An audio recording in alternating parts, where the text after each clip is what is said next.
भुवनेश्वर उत्कल विश्वविद्यालय सामाजिक कार्य विभाग होचन छात्र छात्री जो छात्र छात्री माने प्रतिवर्ष उदीयमान स्वेच्छासेवी अनुष्ठान को आसी था ग्रामीण परिक्रमा ग्रामीण परिक्रमा से माने ग्रामांचल विभिन्न समस्या उपरे जनसाधारण को आलोचना रखि था। पानीय जल हो, कृषि हो, स्वास्थ्य हो किंबा इलेक्ट्रिसिटी हो, सबु क्षेत्र से माने समस्त ठारू बुझी सारिला परे जहाँ तांको पाठ्यक्रम रही ता सरकार पाखे से उपस्थापन करिथांती। ता सहित मु जने स्वेच्छासेवी हेबी,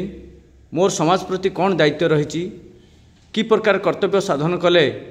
मु जने उत्तम नागरिकटी होई ए समाज सेवा निजक व्रती हेबी, यही चिंता यही चेतना नहीं से माने प्रतिवर्ष आसी था विद्यालय को एवं